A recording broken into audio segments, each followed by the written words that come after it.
तो दोस्तों आज हम फिर से आपके लिए लेकर आए हैं देश दुनिया की सभी ताजा बड़ी खबरें। फटाफट एक एक कर विस्तार से आज आपको बताएंगे, तो वीडियो को अंत तक जरूर देखें। दोस्तों वीडियो बनाने में हमें काफी मेहनत लगी है, तो वीडियो को लाइक जरूर कर दे। दोस्तों पहली खबर में आपको बताएंगे जो बिग ब्रेकिंग न्यूज सामने निकल कर आ रही दोस्तों कि लव जिहाद को लेकर बिहार में योगी पर बरसे ओवैसी ने लव जिहाद कानून को लेकर योगी को दे दिया बिहार में खुला चैलेंज। तो वहीं आपको बताएंगे कि बिहार चुनाव को लेकर आरटीआई ने खोली बीजेपी की पोल। बीजेपी बिहार चुनाव में अपने प्रचार में रोज खर्च कर रही है करीब 1 करोड़ रुपए। जी दोस्तों, तो वहीं आपको बताएंगे कि पैगंबर मोहम्मद साहब के विवादित कार्टून को लेकर बुरी तरह से घिरा फ्रांस को आज रूस से तगड़ा झटका। रूस ने किया फ्रांस के इस्लामिक आतंकवाद की घटनाओं का विरोध, तो वहीं मुस्लिम देशों का दिया रूस ने खुले तौर पर साथ। तो वहीं आपको बताएंगे कि बिहार में दूसरे चरण के मतदान से पहले ही बीजेपी जेडीयू के गठबंधन में पड़ी फूट। सीएम पद को लेकर नीतीश से नाराज है बीजेपी। जहां दोस्तों बड़ी अपडेट आ रही है, कभी भी टूट सकता है बिहार में बीजेपी जेडीयू का गठबंधन। तो वहीं आपको बताएंगे कि बाबा रामदेव की पतंजलि ने 4 महीने में बेच डाली 241 करोड़ की कोरोना के नाम पर कोरोनिल दवा। तो वहीं आपको बताएंगे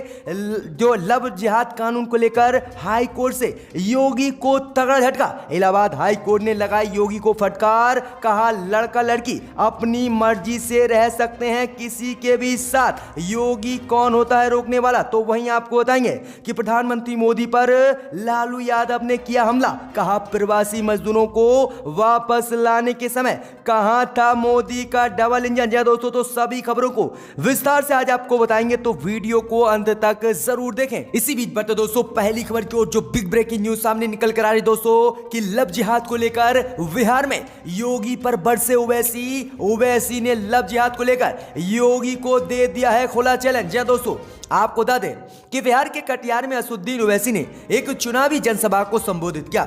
इस दौरान सीएम योगी आदित्यनाथ द्वारा लव जिहाद पर दिए गए बयान पर असदुद्दीन ओवैसी ने हमला बोला और पलटवार किया। असदुद्दीन ओवैसी ने कहा कि योगी आदित्यनाथ को आर्टिकल 21 का ज्ञान नहीं है। हम योगी आदित्यनाथ को चैलेंज कर रहे हैं कि आर्टिकल 21 क्या कहता है, पढ़ें और देश की जनता को बताएं। आगे असदुद्दीन ओवैसी ने कहा कि अगर वह पढ़े लिखे नहीं है तो वह किसी जानकर वकील से पढ़वाएं और उसके बाद देश को बताएं कि आर्टिकल 21 भारत का क्या कहता है। आगे असदुद्दीन ओवैसी ने बीजेपी आरएसएस पर हमला बोलते हुए कहा कि बीजेपी आरएसएस वाले मुसलमानों के खिलाफ कुछ ना कुछ देश में बोलते रहते हैं ताकि मुसलमानों के खिलाफ देश में नफरत भड़काई जाए। जब कोरोना चल रहा था तब इन्होंने तबलीगी जमात को निशाना बनाया था और कोर्ट ने उसे झूठा बताया था। फिर इन्होंने यूपीएससी का जिहाद कहा और सुप्रीम कोर्ट ने उसकी भी सच्चाई बताई। और अब योगी आदित्यनाथ जिस लव जिहाद की बात कर रहे हैं उसकी सच्चाई भी अब कोर्ट और मैं बता रहा हूं। जब दोस्तों ये बड़ा हमला असदुद्दीन ओवैसी ने बोला। असदुद्दीन ओवैसी ने कहा है कि योगी आदित्यनाथ अपनी नाकामी छुपाने के लिए इस तरह के भड़काऊ और गलत कानून लाने की बात करें, तो ये बड़ा हमला असदुद्दीन ओवैसी ने आज योगी पर बिहार में बोला है। इसी बीच बढ़ते दोस्तों अगली खबर क्यों, तो बिहार चुनाव में दूसरे चरण के मतदान से पहले ही बीजेपी जेडीयू में पड़ी फूट। सीएम नीतीश कुमार बोले हम कभी बोलने नहीं गए, मोदी और अमित शाह ने खुद मुख्यमंत्री का चेहरा हमको चुना। जहां दोस्तों आपको बता दें ये बड़ी खबर सामने निकल कर आ रही दोस्तों कि जहां बिहार में पहले चरण का मतदान समाप्त हो गया और दूसरे चरण का मतदान कल बिहार में होना है। इस बीच खबर सामने निकल कर आ रही कि बिहार में मुख्यमंत्री पद को लेकर जिस तरह से बीजेपी जेडीयू में फूट पड़ी हुई थी, ये फूट अब आगे भी बढ़ती हुई दिख रही है। जब दोस्तों आपको बता दें कि जहां दूसरे चरण का मतदान से पहले ही मुख्यमंत्री नीतीश कुमार ने सीएम पद को लेकर बड़ा बयान दिया है, जिससे सीधे संकेत लग रहे हैं कि बीजेपी और जेडीयू के गठबंधन में सीएम चेहरे को लेकर अभी भी तनाव बना हुआ है और कभी भी गठबंधन टूट सकता है। जय दोस्तों आपको बता दें कि सीएम चेहरे को लेकर नीतीश कुमार ने आज बड़ा बयान दिया। उन्होंने कहा कि हम कभी बोलने नहीं गए मोदी और अमित शाह से कि हमें मुख्यमंत्री का चेहरा बिहार में बनाया जाए। मोदी और अमित शाह ने खुद ही हमको मुख्यमंत्री का चेहरा बिहार में बनाया था और हमारी पार्टी ने इसकी कोई मांग नहीं की थी। अपनी मर्जी से ही ही बीजेपी ने मुझे बिहार में मुख्यमंत्री का चेहरा चुना। जी दोस्तों, ये बड़ा बयान सीएम मुख्यमंत्री नीतीश कुमार ने दिया, जिसके बाद अब कयास लगाए जा रहे हैं कि बिहार में बीजेपी और जेडीयू का गठबंधन कभी भी टूट सकता है सीएम चेहरे को लेकर। ऐसी कुछ बातें बीजेपी के नेताओं की तरफ से पहले ही कही जा चुकी हैं। तो ये बड़ी अपडेट है दोस्तों। इसी बीच बढ़ते दोस्तों अगली खबर को, तो फ्रांस को रूस से तगड़ा झटका। पैगंबर मोहम्मद साहब के विवादित कार्टून को लेकर विरोध कर रहे मुस्लिम देशों के समर्थन में उतरा रूस। जी दोस्तों, आपको बता दें, ये बड़ी खबर सामने निकल कर आ रही है दोस्तों कि पैगंबर मोहम्मद साहब के बनाए गए विवादित कार्टून को लेकर फ्रांस का लगातार मुस्लिम देश विरोध कर रहे हैं और फ्रांस में भी इसका विरोध हुआ था। अब इसी को लेकर भारत अमेरिका ने फ्रांस का जहां समर्थन किया था, तो वहीं आज रूस ने इसी घटना को लेकर बड़ा बयान दिया है और फ्रांस को फटकार लगाते हुए मुस्लिम देशों का समर्थन कर दिया है। जी दोस्तों, आपको बता दें कि फ्रांस ने कहा है कि जो भी पैगंबर मोहम्मद साहब के विवादित कार्टून फ्रांस में बनाए गए हैं वह बहुत ही गलत है। किसी भी धर्म का इस तरह से एक विशेष देश में अपमान नहीं किया जाना चाहिए। वहीं फ्रांस को फटकार लगाते हुए रूस ने उन मुस्लिम देशों का समर्थन किया है जो फ्रांस का लगातार विरोध कर रहे हैं। वहीं आपको बता दें कि जहां भारत, अमेरिका और अन्य देशों ने फ्रांस का इस घटना को लेकर समर्थन किया, तो वहीं रूस और तुर्की समेत कई देशों ने इस घटना का विरोध किया। तो वहीं आपको बता दें कि आज फ्रांस का इस्लामिक आतंकवाद की घटनाओं को लेकर रूस ने विरोध किया है और कहा है कि फ्रांस मुसलमानों पर इस तरह से आपत्तिजनक शब्द और आपत्तिजनक कार्य ना करे, हम इसके खिलाफ है। तो ये बड़ा झटका रूस ने आज फ्रांस को दिया है। इसी बीच बढ़ते दोस्तों अगली खबर की ओर, तो बिहार चुनाव में आरटीआई ने खोली बीजेपी की पोल। एक दिन में बीजेपी बिहार चुनाव में अपने प्रचार पर खर्च कर रही है करीब 1 करोड़ रुपए। जी दोस्तों, आपको बता दें कि बिहार चुनाव इन दिनों जोरों शोरों पर है और सभी पार्टियां बिहार चुनाव में अपना गमतम दिखा रही हैं। इस बीच खबर सामने निकल कर आ रही दोस्तों कि आज आरटीआई ने बड़ी जानकारी दी है। आरटीआई ने बिहार चुनाव को लेकर बीजेपी पर बड़ा खुलासा किया है। आरटीआई ने बताया है कि बिहार चुनाव में बीजेपी प्रत्येक दिन अपने चुनाव प्रचार पर करीब 1 करोड़ रुपया खर्च कर रही है। वहीं आगे बताया गया है कि 250 करोड़ रुपये बीजेपी अब तक बिहार चुनाव में अपने प्रचार पर खर्च कर चुकी है। वहीं आपको बता दें कि आरटीआई ने बताया है अखबारों, इलेक्ट्रॉनिक मीडिया और होर्डिंग आदि में विज्ञापन छपवाने के माध्यम से बीजेपी ने अब तक ये 250 करोड़ रुपए खर्च किए हैं और एक दिन में 1 करोड़ रुपया लगभग इलेक्ट्रॉनिक मीडिया, अखबारों और आदि में पार्टी अपने विज्ञापन देने पर इस समय बिहार में खर्च कर रही है। तो ये बड़ा खुलासा हुआ है कि एक दिन में अपने चुनाव प्रचार में बीजेपी 1 करोड़ रुपया बिहार में खर्च कर रही है। वहीं आपको बता दें कि आरटीआई ने पिछले लोकसभा चुनाव की भी जानकारी दी है। पिछले लोकसभा चुनाव में नरेंद्र मोदी सरकार ने करीब एक दिन में अपने चुनाव प्रचार में 2.5 करोड़ रुपया दिन खर्च किया था। वहीं बीजेपी ने 800 से अधिक करोड़ रुपए पूरे लोकसभा चुनाव में खर्च किए थे सिर्फ अपनी पार्टी के प्रचार पर ही। तो ये बड़ी खबर सामने निकल कर आई दोस्तों कि बिहार चुनाव में 1 करोड़ रुपया एक दिन में बीजेपी खर्च कर रही है। इसी बीच बढ़ते दोस्तों अगली खबर को, तो लव जिहाद कानून को लेकर योगी सरकार को इलाहाबाद हाई कोर्ट से तगड़ा झटका।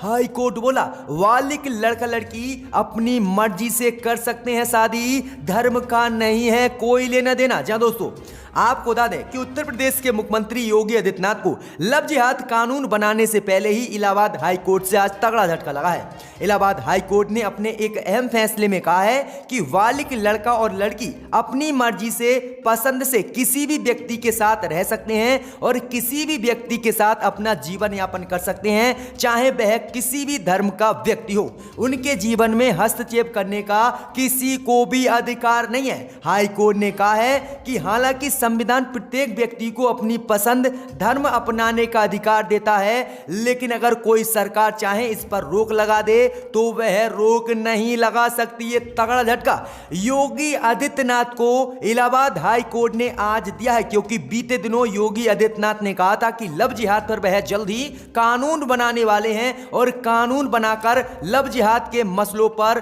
शिकंजा कसा जाएगा। इससे पहले ही हाई कोर्ट ने यह तगड़ा झटका योगी को दे दिया है। इसी बीच बढ़ते दोस्तों अगली खबर क्यों, तो बाबा रामदेव की पतंजलि ने 4 महीने में बेच डाली 241 करोड़ की कोरोनिल की दवा। जी दोस्तों, आपको बता दें कि देश में कोरोना महामारी के मामलों के बीच बाबा रामदेव की कंपनी पतंजलि ने महज 4 महीनों में 85 लाख से अधिक कोरोनिल किट बेच डाली है। कंपनी के आंकड़ों के अनुसार इस अवधि में बेची गई दवाओं की कुल बिक्री करीब 241 करोड़ रुपए हुई है, जो सबसे अधिक है। वहीं आपको बता दें कि जब बाबा रामदेव ने कोरोनिल नाम की दवा कोरोना के नाम पर लॉन्च की थी, तब बाबा रामदेव पर केस हो गया था और बाबा रामदेव पर कंपनी ने केस किया था कि इन्होंने सिर्फ खांसी बुखार की दवा बनाई थी, लेकिन अब तो ये कोरोना को ठीक करने का दावा कर रहे हैं। जिसके बाद बाबा रामदेव ने अपने बयान को बदला और कहा कि कंपनी ने खांसी बुखार और रोग प्रतिरोधक क्षमता बढ़ाने की दवा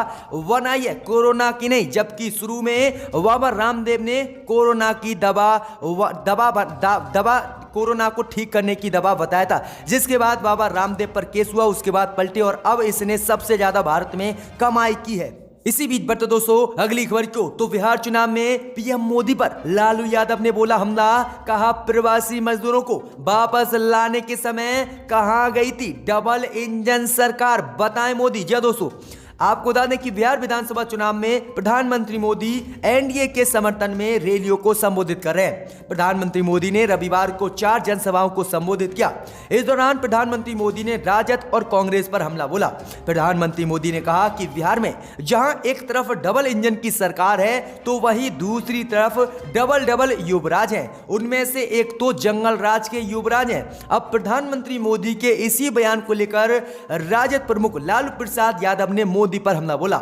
लालू प्रसाद यादव ने जेल से कहा कि यह डबल इंजन नहीं बल्कि ट्रिपल इंजन की सरकार है। लालू प्रसाद यादव ने कहा कि जब लॉकडाउन लगा था तब यह डबल इंजन की सरकार कहां थी, और जो प्रवासी मजदूर फंसे थे उन्हें लाने के वक्त डबल इंजन कहां था। प्रधानमंत्री मोदी और नीतीश बताएं। जी दोस्तों, यह बड़ा हमला लालू प्रसाद यादव ने ट्विटर से मोदी पर बोला है। इसी बीच बढ़ते दोस्तों अगली खबर क्यों, तो पंजाब से कृषि कानून को लेकर भाजपा को तगड़ा झटका। युवा भाजपा महासचिव ने छोड़ी बीजेपी पार्टी। जी दोस्तों, आपको बता दें कि कृषि कानून को लेकर पंजाब में चल रहे विरोध प्रदर्शन के बीच भाजपा को एक आज बड़ा झटका लगा है। दरअसल भाजपा के पंजाब युवा मोर्चा के महासचिव वरिंदर सिंह संधू ने पार्टी से आज इस्तीफा दे दिया है।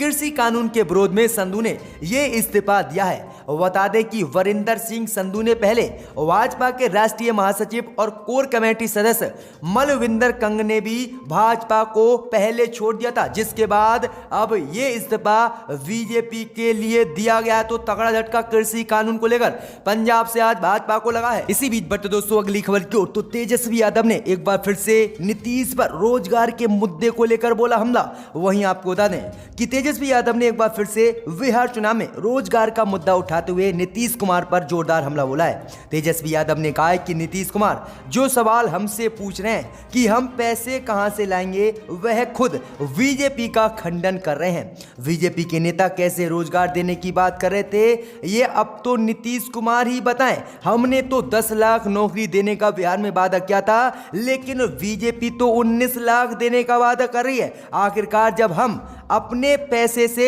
जो नौकरी है वो नहीं दे पाएंगे, तो आखिरकार बीजेपी 19 लाख नौकरी कैसे देगी। नीतीश कुमार अपने सहयोगी दल की बातों को बताएं। दोस्तों, बुरी तरह से नीतीश कुमार नौकरी को लेकर घेरे गए हैं बिहार में।